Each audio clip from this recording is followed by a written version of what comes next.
السلام علیکم ورحمۃ اللہ وبرکاتہ۔ الحمدللہ وحدہ والصلاة والسلام علی من لا نبی بعدہ۔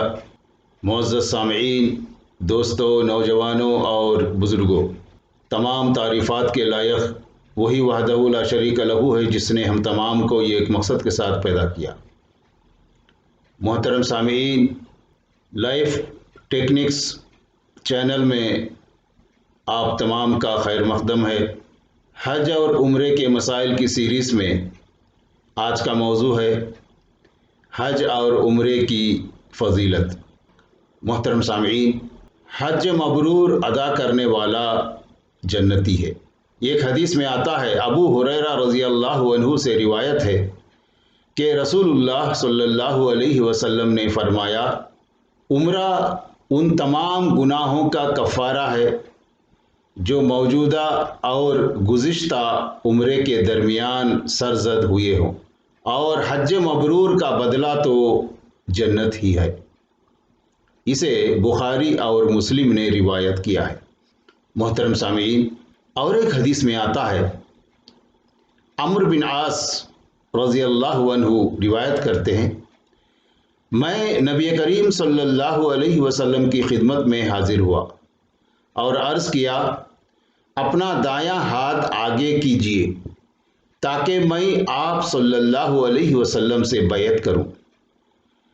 نبی کریم صلی اللہ علیہ وسلم نے اپنا دایاں ہاتھ آگے کیا تو میں نے اپنا ہاتھ پیچھے کھینچ لیا۔ نبی کریم صلی اللہ علیہ وسلم نے دریافت کیا، عمرو کیا ہوا؟ میں نے عرض کیا، یا رسول اللہ صلی اللہ علیہ وسلم، شرط رکھتا ہوں، یعنی شرط رکھنا چاہتا ہوں۔ تو آپ صلی اللہ علیہ وسلم نے فرمایا، تم کیا شرط رکھنا چاہتے ہو؟ میں نے عرض کیا، گزشتہ گناہوں کی مغفرت کی۔ تب آپ صلی اللہ علیہ وسلم نے ارشاد فرمایا، کیا تجھے معلوم نہیں کہ اسلام میں داخل ہونا گزشتہ تمام گناہوں کو مٹا دیتا ہے؟ ہجرت گزشتہ تمام گناہوں کو مٹا دیتی ہے اور حج گزشتہ تمام گناہوں کو مٹا دیتا ہے۔ اسے مسلم نے روایت کیا ہے۔ محترم سامعین، دیکھیے، جب ایک انسان اسلام میں داخل ہوتا ہے تو اس کے لیے کتنی بڑی بڑی خوشخبریاں ہیں۔ جب اللہ کے راستے میں ہجرت کرتا ہے تو اس کے لیے کتنی بڑی خوشخبری ہے، اور اسی طریقے سے جب ایک آدمی حج کتاب و سنت کے مطابق ادا کرتا ہے تو اس کے لیے کتنی بڑی خوشخبری ہے۔ محترم سامعین، اور ایک حدیث میں آتا ہے، یعنی سنت کے مطابق حج ادا کرنے سے گزشتہ تمام گناہ معاف ہو جاتے ہیں۔ سنت کے مطابق ایک حدیث میں آتا ہے، ابو ہریرہ رضی اللہ عنہ روایت کرتے ہیں، میں نے نبی کریم صلی اللہ علیہ وسلم کو یہ فرماتے ہوئے سنا ہے، جس نے اللہ تعالیٰ کی رضا کے لیے حج کیا اور اس دوران کوئی بیہودہ بات یا گناہ نہ کیا، وہ حج کے اس دن کی طرح گناہوں سے پاک لوٹے گا جس طرح اس کی ماں نے اسے گناہوں سے پاک جنا تھا۔ اسے بخاری نے روایت کیا ہے۔ محترم سامعین، پے در پہ حج اور عمرہ محتاجی اور فقر دور کرتے ہیں۔ عمر رضی اللہ عنہ نبی کریم صلی اللہ علیہ وسلم سے روایت کرتے ہیں کہ آپ صلی اللہ علیہ وسلم نے فرمایا، پے در پہ حج اور عمرہ کرو، بے شک یہ دونوں فقر اور گناہوں کی اس طرح دور کر دیتے ہیں جس طرح بھٹی لوہے کی میل کچیل کو دور کر دیتی ہے۔ اسے ابن ماجہ نے روایت کیا ہے۔ محترم سامعین، ایمان باللہ اور جہاد کے بعد سب سے افضل عمل حج ہے۔ ایک حدیث میں آتا ہے، ابو ہریرہ رضی اللہ عنہ روایت کرتے ہیں، نبی کریم صلی اللہ علیہ وسلم سے سوال کیا گیا، کون سا عمل سب سے افضل ہے؟ تو آپ صلی اللہ علیہ وسلم نے فرمایا، اللہ اور اس کے رسول پر ایمان لانا۔ کہا گیا اس کے بعد آپ صلی اللہ علیہ وسلم نے فرمایا اللہ کی راہ میں جہاد کرنا۔ کہا گیا اس کے بعد آپ صلی اللہ علیہ وسلم نے فرمایا حج مقبول۔ اسے بخاری اور مسلم نے روایت کیا ہے۔ محترم سامعین، خواتین، بوڑھے اور کمزور لوگوں کو حج کا ثواب جہاد کے برابر ملتا ہے۔ ایک حدیث میں آتا ہے، حسن بن علی رضی اللہ عنہما کہتے ہیں کہ ایک آدمی نبی کریم صلی اللہ علیہ وسلم کے پاس آیا اور کہا میں کمزور دل اور ضعیف آدمی ہوں۔ آپ صلی اللہ علیہ وسلم نے فرمایا ایسا جہاد کر جس میں تکلیف نہیں ہے، یعنی حج۔ اسے طبرانی نے روایت کیا ہے۔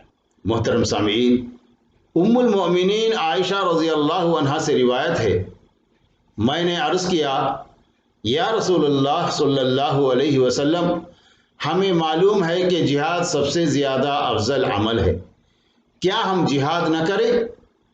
آپ صلی اللہ علیہ وسلم نے ارشاد فرمایا نہیں، عورتوں کے لیے عمدہ ترین جہاد حج مبرور ہے۔ اسے بخاری نے روایت کیا ہے۔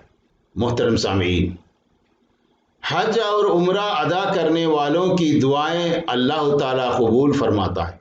عبداللہ بن عمر رضی اللہ عنہما نبی کریم صلی اللہ علیہ وسلم سے روایت کرتے ہیں کہ آپ صلی اللہ علیہ وسلم نے فرمایا غازی فی سبیل اللہ، حاجی اور عمرہ ادا کرنے والے اللہ تعالیٰ کے مہمان ہیں۔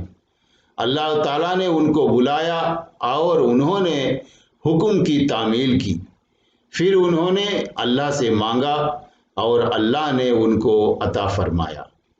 اسے ابن ماجہ نے روایت کیا ہے۔ محترم سامعین، رمضان میں عمرہ ادا کرنے کا ثواب حج کے برابر ہے۔ ام معقل رضی اللہ عنہما کہتی ہیں کہ جب رسول اللہ صلی اللہ علیہ وسلم نے حج کیا تو ہمارے پاس ایک اونٹ تھا جسے ابو معقل رضی اللہ عنہ نے اللہ تعالیٰ کی راہ میں دے دیا۔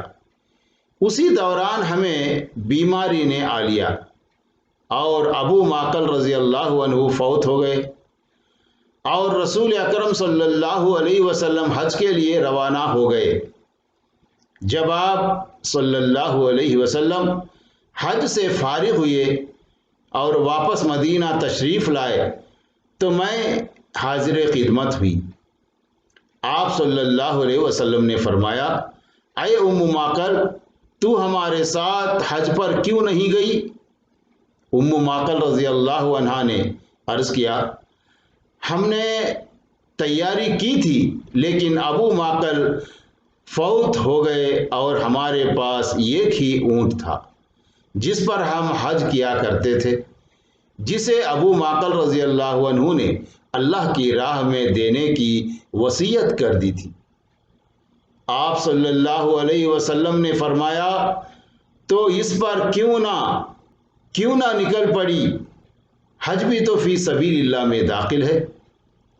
خیر ہمارے ساتھ تو تیرا حج نہ ہو سکا، اب رمضان میں عمرہ کر لینا، کیونکہ رمضان میں عمرہ کا ثواب حج کے برابر ہے۔ اسے ابو داود نے روایت کیا ہے۔ محترم سامعین، رمضان میں عمرہ ادا کرنے کا ثواب رسول اللہ صلی اللہ علیہ وسلم کے ساتھ حج کرنے کے برابر ہے۔ ایک حدیث میں آتا ہے، عبداللہ بن عباس رضی اللہ عنہما سے روایت ہے کہ جب رسول اللہ صلی اللہ علیہ وسلم نے حج کا ارادہ فرمایا تو ایک عورت نے اپنے خاوند سے کہا مجھے بھی رسول اکرم صلی اللہ علیہ وسلم کے ساتھ حج کرا دیجیے۔ اس نے کہا میرے پاس کوئی سواری نہیں جس پر تجھے حج کراؤں۔ عورت نے کہا اپنے فلاں اونٹ پر۔ خاوند نے کہا وہ تو اللہ کی راہ میں دیا جا چکا ہے۔